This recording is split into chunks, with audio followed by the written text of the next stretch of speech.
start to talk today about neurophysiological assessment of muscle disorders.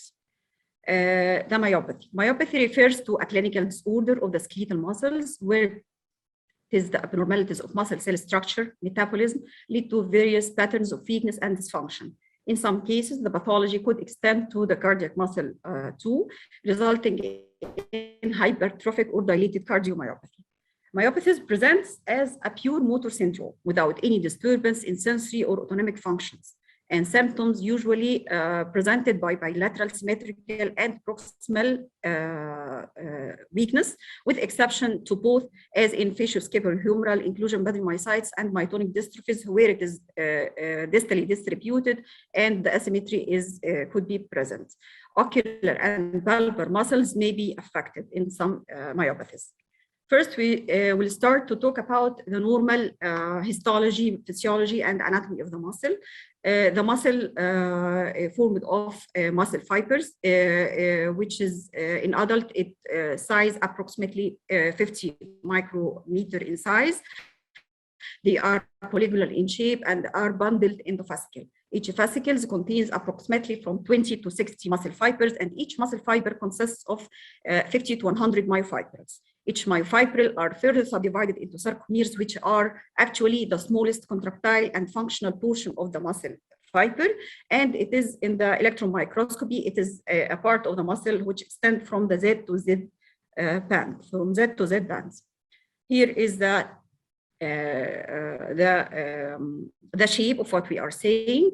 The muscle surrounded by epimysium, and inside the epimysium, the muscle fibers are arranged into fascicles surrounded by perimysium, and within these fascicles there is a muscle fibers which is surrounded or lined by connective tissue termed endomysium. If we are looking to the left side of the screen, we are seeing the muscle fiber with a peripherally located nuclei, which is an important character of the muscle fiber. And if there is abnormal location of the muscle of its nuclei, it will result in a certain types of myopathy. This is the sarcomere, which is, as we said, the functional unit of the skeletal muscle. It is it's formed of thick actin protein and thick myosin protein and thin actin protein, arranged in a particular parallel shape.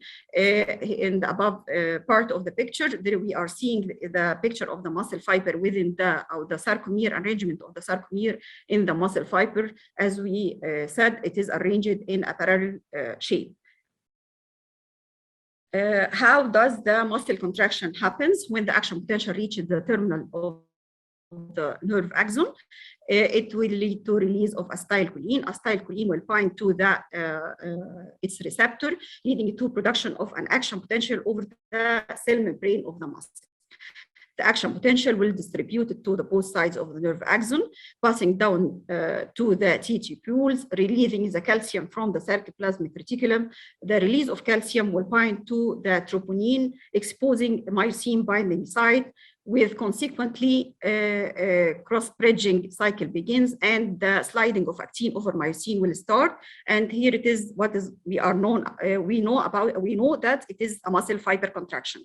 When after the contracts end, this calcium molecules is actively reuptake again to return to the sarcoplasmic reticulum for the next contraction, leaving the tropomyosin to block again the binding site over the myosin, and the muscle fiber relaxes. This is simply what happens to have a muscle contraction. The degree of sliding, actually during contraction, the muscle fiber itself doesn't shorten, but what happens, the sliding actually leading to shortening of the muscle is the sliding of actin over the myosin myofibrils. And according to the degree of this sliding will result in the contraction will happen.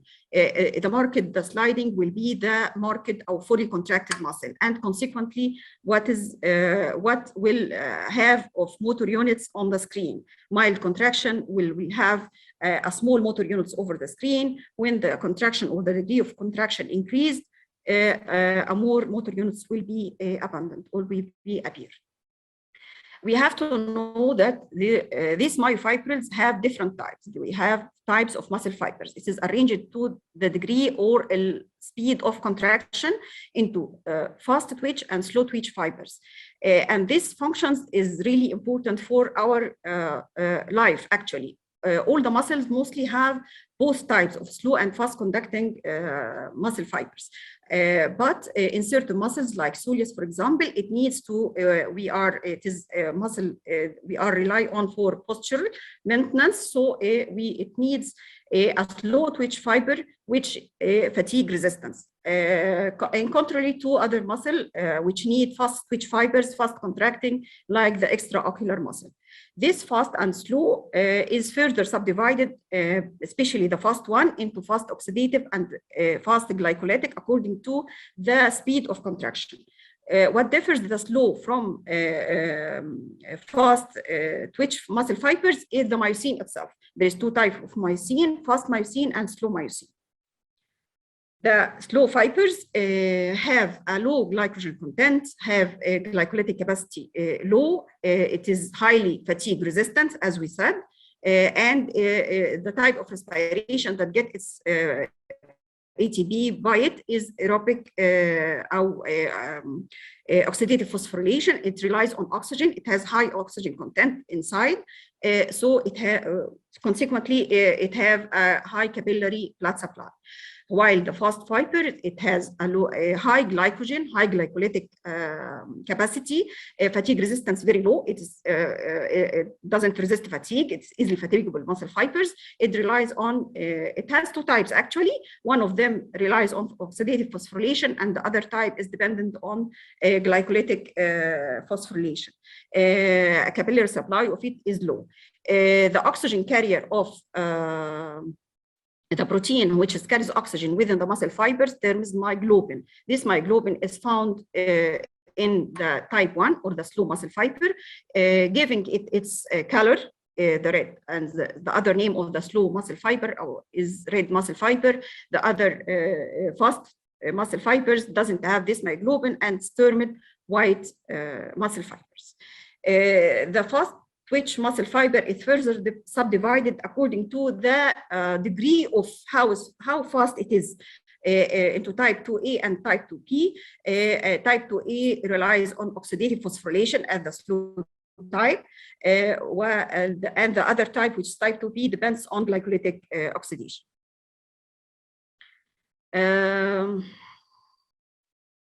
There is another, when we are talking about the histopathology, what happens inside the muscle in cases of myopathy, what we can expect when we are looking for a muscle fiber under the microscope.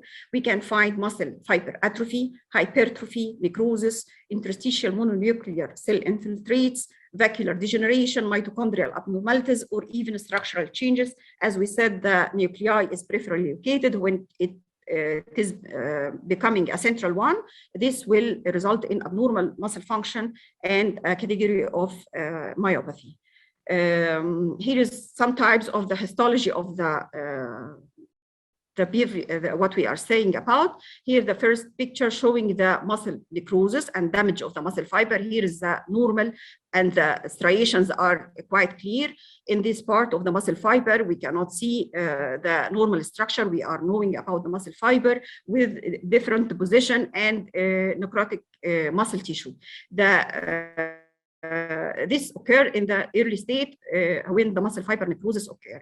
In the chronic stage with fibrous deposition and fat, more fibrous deposition, we are seeing this white tissue, which is fat and fibrous, and infiltrated cells within the muscle fiber. And as we can see here, the muscle fiber size has a great variability in myopathy. This one showing multiple cell infiltration, and and if we can see it quite well, it is very vascular around the blood vessels, and this occur in the inflammatory type of myopathy. Here is this dark aggregations under the sarcolemmal membrane. This is aggregated mitochondria, abnormal mitochondria in inclusion body myositis. In congenital myopathies. This is abnormal mitochondrial aggregation in mitochondrial myopathy. Here is vacuoles in inclusion body myositis, and here is the centrally located nuclei. There is different classification of types of myopathy, but it is not our aim of our talk today, but in broad way of categorization, we can categorize it into inherited form and acquired form. The inherited, it is an early onset of representation or consequently longer duration of disease. However, acquired, it is a sudden or subacute presentation and presented mostly at a later age of onset. The most common causes of inherited myopathies is muscle dystrophies, Duchenne and Becker and others, congenital myopathies, mitochondrial and metabolic myopathies. The acquired form is inflammatory, toxic myopathies, and myopathies associated with systemic conditions. This is a broad classification of the etiology of myopathy. How we can, suspecting each of which, the temporal course of the disease, the pattern of the muscle weakness, and the absence or presence of family history of myopathy help to distinguish between these two main categories. How can electrodiagnosis? This is the first introduction, for the muscle fiber, before we are going in deep for the pathology and what's going on in myopathy. What about electrodiagnosis in myopathy? How it could be of help? First, to confirm the diagnosis. As we said, the electrodiagnosis is a continuation of the clinical examination. First, we should have a history examination, and then getting to this part of the electrodiagnosis.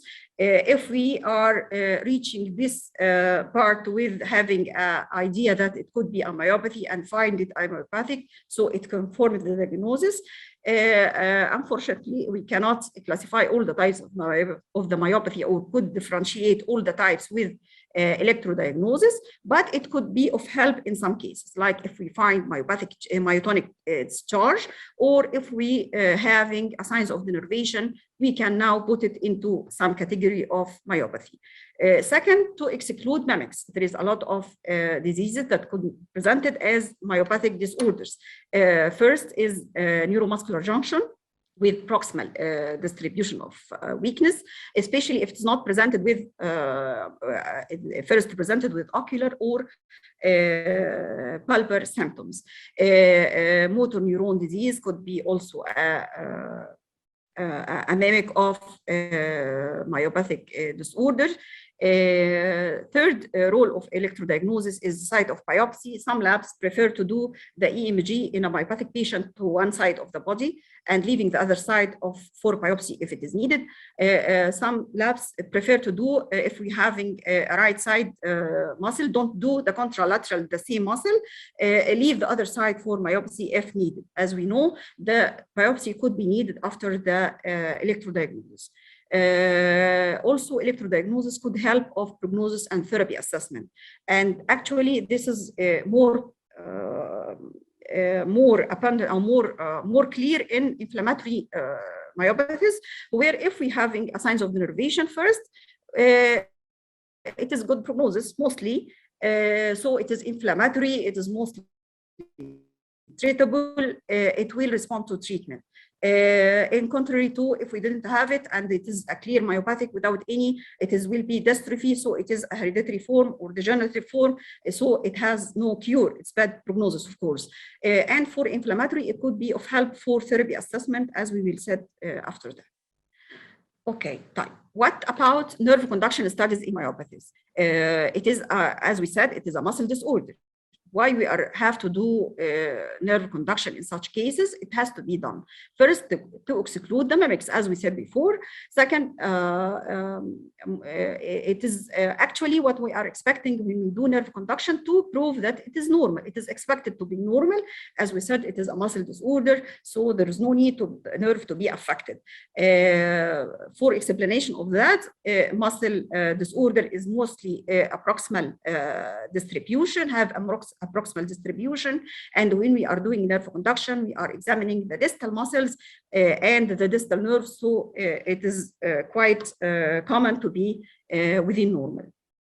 However, sensory always, this is about motor and about sensory nerve conduction, it is always normal unless some other pathology coexists, leading to such affection of the sensory, as in cases of sarcoidosis. Of course, if we have conduction block, temporal dispersion, marked delay in latency, or reduction in conduction velocity, this is totally against our myopathic disorder. It completely against myopathy, and the diagnosis doesn't match with this picture. What about repetitive nerve stimulation? It is also generally expected to be normal in a muscle affecting in a disease affecting the muscle only.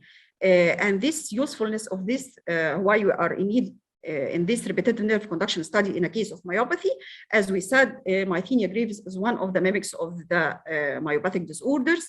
If it is presented proximally without any ocular or purple symptoms, and also in Lambert-Eaton muscle disorder. However, a few points regarding repetitive nerve are worth noting. First, a decremental response may be observed with myotonic disorders. However, we are in need to use a high frequency, 5 or 10, instead of the usual 3 we are using to get decremental response in neuromuscular junction disorders. An incremental response may be observed during the attacks of the periodic paralysis increment after either short exercise or high repetition rate of stimulation. Both decremental and incremental have been reported in cases of polymyositis, and decremental responses have been noted with myocardial disease. However, in some cases, it will be, in such cases, it is not repeatable, it is not consistent, like in cases of the neuromuscular disorder, but it is something it's noticed in this disease. What about EMG and myopathy? Needle EMG still remains the most important part of the neurophysiological examination. When we are doing a myopathic case, we are in a hurry to do the nerve conduction to get to our target, which is the muscle. Surface EMG has ever no rule in such cases. The needle is the diagnostic part in myopathic cases. It should be individualized, examine distal and proximal in both upper and lower, and include the paraspinal muscles, as in some cases at acid maltase deficiency, we can only present the myopathic, or we can only find the myopathic motor units in paraspinals. Of course, we have to know that CK is preferred to be done before the EMG examination, because of the puncture of the muscle with multiple needles will lead to a rise in CK level, creatine kinase level, could give a false positive increase or false positive rise. So it's better to be done before doing the EMG examination. And as we said before, if the biopsy is indicated or needed, it is not preferable to take it from a muscle, have a needle injection before, to as not show a fibrotic tissue or something else could be giving a false impression about the muscle fiber. Finally, it is critical to remember that an entirely normal EMG does not exclude the presence of myopathy. As we learned from our professors before about the steps of doing EMG, the first is the insertion activity. All of our experience before, we are talking about increased insertional activity. Actually, it is present, could be present in the myopathic cases, and could be the first clue of the presence of abnormal spontaneous denervation potential in the muscle, as in cases of inflammatory. But in a muscle disorder, a decrease in insertion activity could be present also, as due to atrophied muscle fibers, fat and fibrous tissue deposition, or we are doing muscle examination during the periodic attack, familial paralysis attack. So the muscle fiber is unexcitable at the time, and we will not have insertion activity. The above trace is the normal insertion activity, which is just related to the movement of the needle inside the muscle. It doesn't take very, very short duration, as we said in the above trace, while in the lower trace, we are seeing here is the site of the time of insertion of the needle. And this is very, very long duration of insertion activity. And this indicates that due to increased irritability of the muscle fibers. The second is the spontaneous, after insertion of the needle, we are stand for 1 to 2 seconds to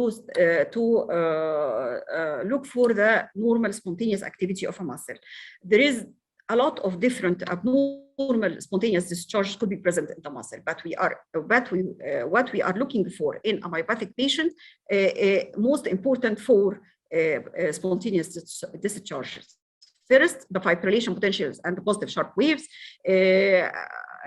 Why it is present? It is abnormal discharge of a single muscle fiber. Why? Due to irritated or devoid of its nerve supply.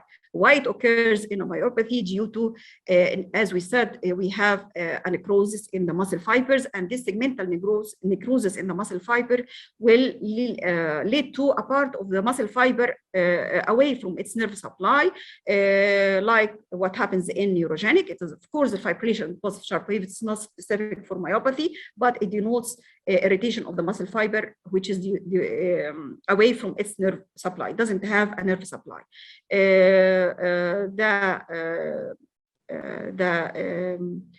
Fibrillation potential or positive sharp waves are both the two sides of one coin.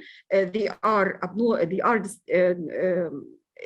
due to abnormal discharge of a muscle fiber. One of them is biphasic spike, and one of them is downward positive discharge, followed by slow rising of the potential duration up to 5 milliseconds in fibrillation potential. Positive sharp waves could reach up to 20 milliseconds. Why it happens? Both of them, it is related to the position of the needle from the diseased muscle fiber. When it is recording near, not touching the muscle fiber, it will result in a fibrillation potential. When it is touching the positive, when it's touching the cell membrane of the muscle fiber, it will result in positive sharp wave. Here we can, we will hear we'll see a trace of having both of them in the same trace. I forgot to say that the fibrillation potential having the sound of a rain on a 10 surface, while the positive sharp waves is a dull sound like a clock tick. We have to, I hope to hear. This, of course, we are seeing now is the positive sharp waves. If you could able to see the whole video, we can see both of them on the screen. The third spontaneous activity is the myotonic discharge. It is also an abnormality or abnormal firing of a single muscle fiber, but it fires at a very high frequency, up to 100 hertz per second, and that have a characteristic sound of dive bomber sound and waxing and waning in amplitude and frequency. If we look at individual response in these myotonic potentials, it is a repetition of FEPs or positive sharp waves, as we said here, but it fires in very high frequency. And this is not quite weird, as the same the origin they have, both of them, is the muscle fiber, firing of a muscle, abnormal muscle fiber. Of course, Anyway, here is the shape of the myotonic discharge. It have a dive bomber sound, a very quiet and clear sound, high frequency discharge of abnormally muscle fiber. The fourth spontaneous discharge, which could we have in a myopathic cases, is a complex repetitive discharge, and of course, we all know that it is not specific for a myopathic disorder. It could be presented or could be seen in nerve conditions, abnormal nerve conditions or neurogenic conditions. And this is due to abnormally firing of a group of muscle fibers, which forming a circuit.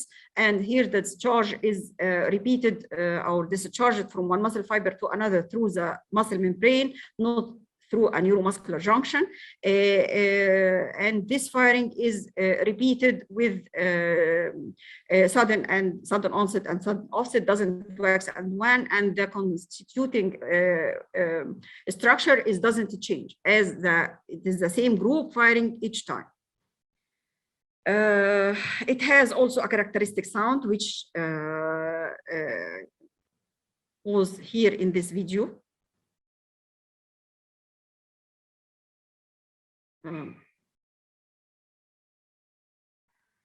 Okay, I was hoping that it will run, but it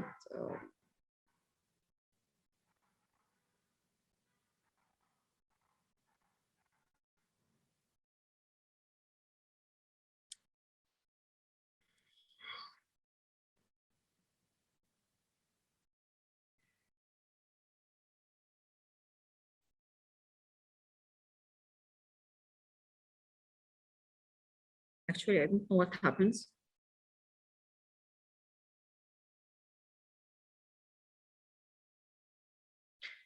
Okay, this is the spontaneous activity, which we are not able to hear it, unfortunately. What about the single motor unit potentials when we are asking the patient to do a mild contraction?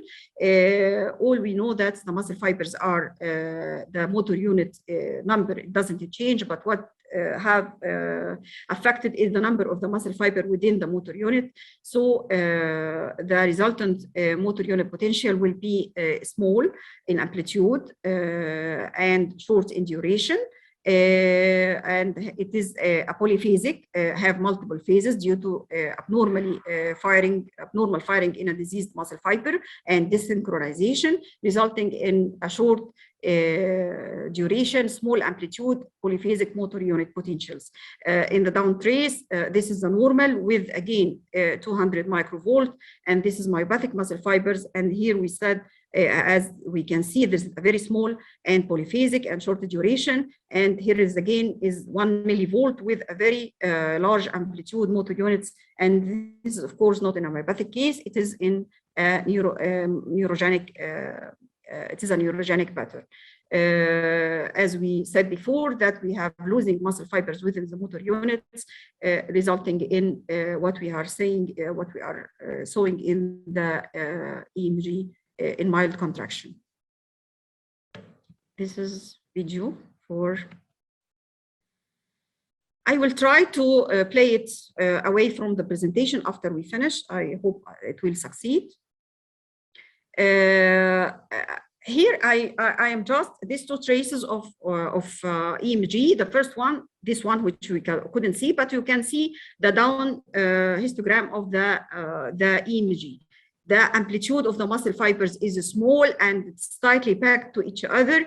This is in myopathic cases. This pattern, this was for a neurogenic case. Here, when we are see, this is termed the fence, the picket fence pattern, where the motor units could be, we can count. It is easily seen when it starts, when it's end, and we can count it.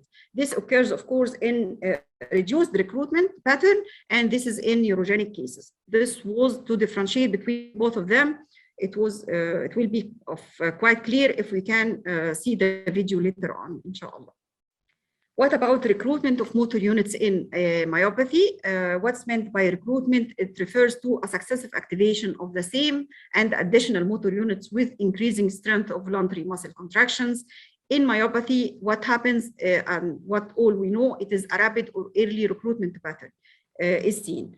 As we're losing muscle fiber within the motor unit, and this motor fiber, or this muscle fibers is small, generates less force during activation. So we are in need to a higher number of motor units must be activated with even a minimal patient effort in order to generate a desired force. We are recruiting motor units not to generate large force, but just to generate the usual mild contraction due to losing of the muscle fiber in the motor unit. Hence the analogy to Boy Scouts for brave and small motor units, many little guys trying to do a man's job. So we have to have a lot of them to do a job that can one man's only can do it.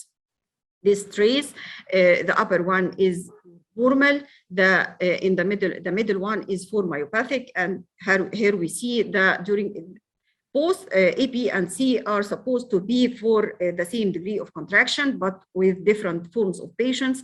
The above one is for normal, and the middle one is for homopathic patient, and the third one for a neurogenic case, whatever it is. And we can see that the firing the motor units here, there is an early or full interference pattern. So the myopathic motor unit potential, it is showing an early recruitment, small amplitude, shorter duration, and increased polyphysicity percentage. But also these small, short polyphasic motor units are not restricted to a myopathic patient only. It could be presented even in other cases, like in nerve fiber conduction block, as in Guillain-Barré syndrome, regeneration of an axon after nerve injury or mononeuropathy or even polyneuropathy, even in neuromuscular junction disorder with instability of the motor units, we can get this small and short polyphasic motor units, in addition to the muscle disorder affection. What happens in chronic or end-stage myopathies? Motor units may be increased rather than decreased in amplitude and duration. And it is mostly due to re-innervation by secondary collateral sprouts, due to fiber splitting, due to increase in the number of hypertrophic fibers. This leads to increased amplitude and duration instead of the reduction in myopathy, in early forms of myopathy. In end stages, this recruitment could be reduced due to excessive muscle loss or replacement with fibrous and fat tissues.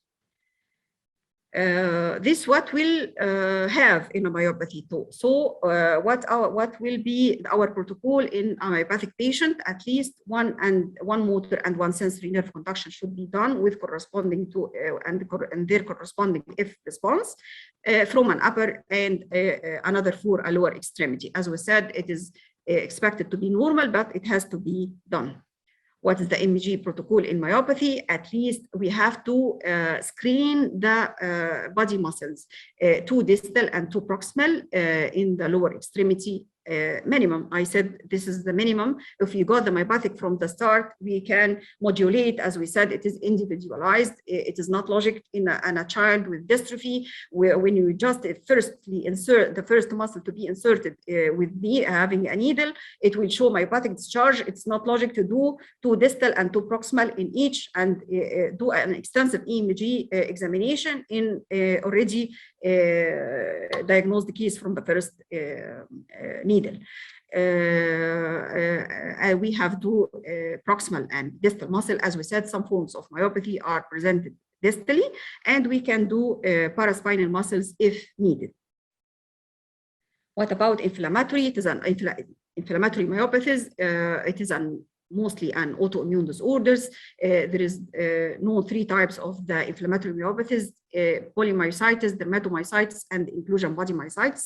And in addition to the muscle inflammatory process with progressive muscle weakness and wasting, there is additional symptoms we will have, and other organ will be affected. As an inflammatory response, we have a systemic symptoms like fever, fatigue, and weight loss.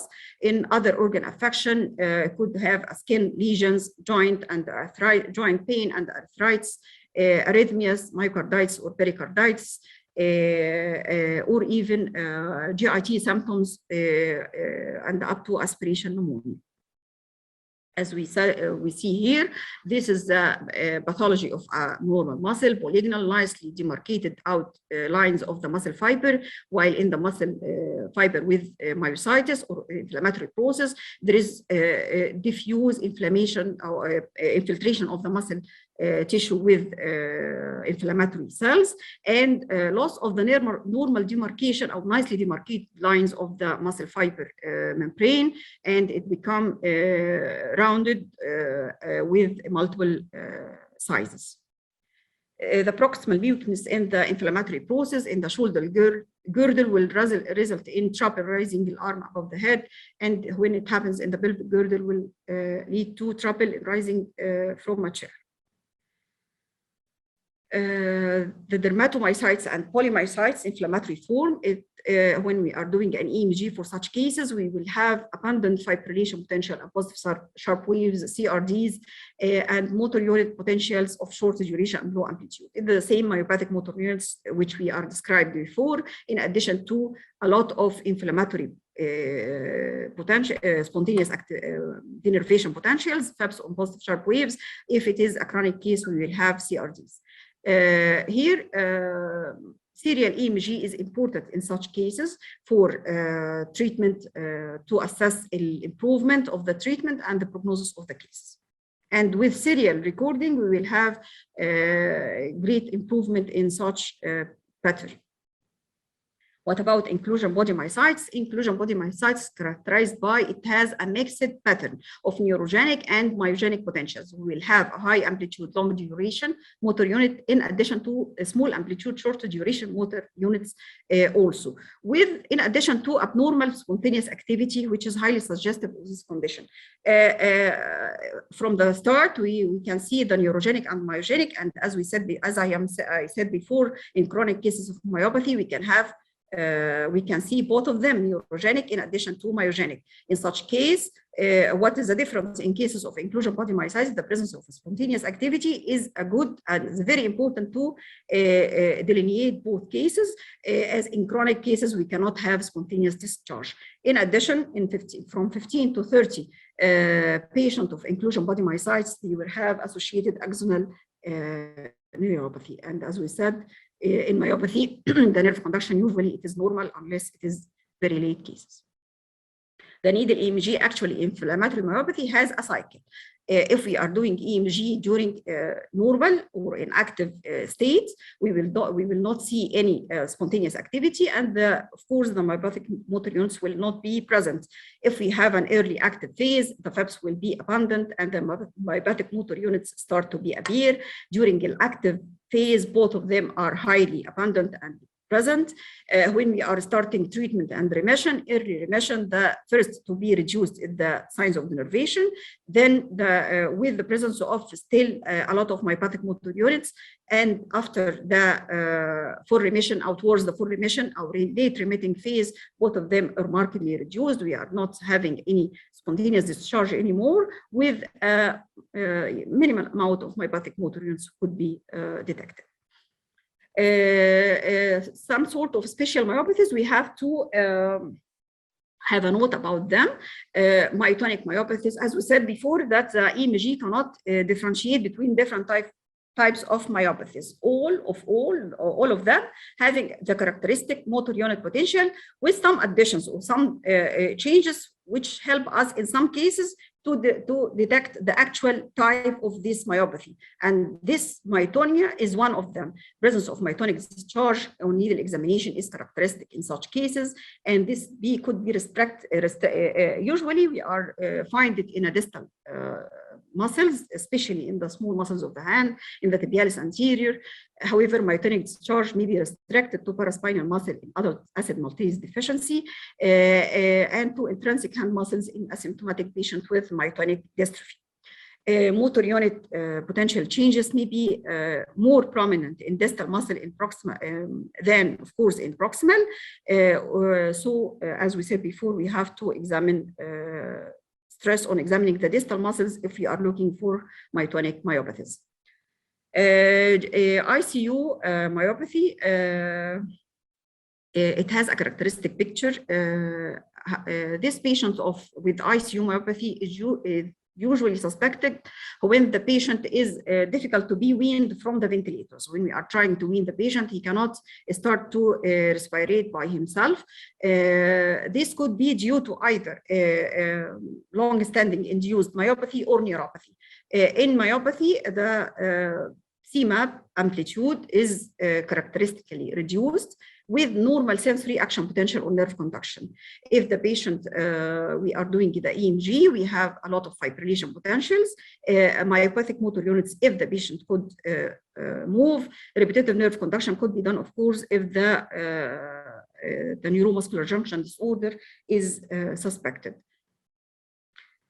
In endocrinal myopathies, hyperkalemic periodic paralysis may be associated with increased fibrillation, myotonic discharge, and CRDs are found in between the attacks. During the attacks, mostly we cannot hear anything.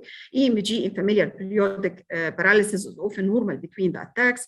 Steroid myopathy, usually, when we are doing EMG for a patient suspected with the steroid myopathy, the EMG will be of normal because the steroids affecting the type 2 muscle fiber, not the type 1. And while we are doing our normal EMG examination, usually we are assessing the type 1 muscle fiber. Why? Because the diameter of the needle cannot reach it, and the force of the power we are acting with not activating the fast fibers.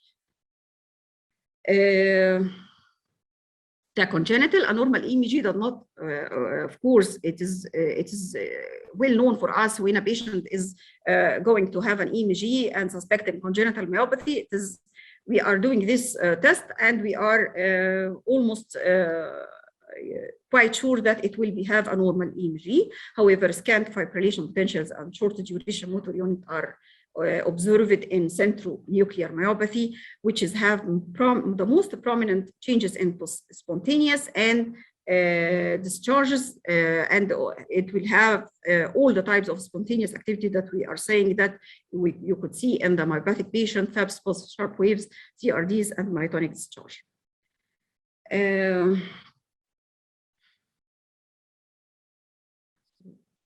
What is the limitation of the electrodiagnosis? Of course, first, the findings are not pathognomonic of a specific disease. The EMG findings are diverse. Some disorders have, like congenital or endocrinal, as we said, doesn't produce extensive changes, whereas others, like inflammatory form, may produce striking findings. The appearance of the EMG may differ depending on the stage of the disease, and this is as we said before. For inflammatory form, a coexisting neurogenic disorder also limit the usefulness of the EMG. Therefore, before diagnosing an EMG, results should be integrated with the clinical finding. Clinical, and the clinical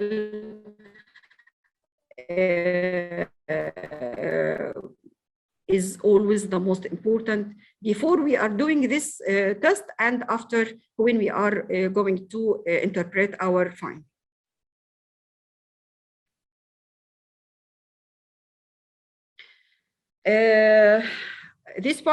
By this part, I almost talked about the electrodiagnosis of a myopathic case, but nowadays we have a new tests or a new methods for assessing a muscle.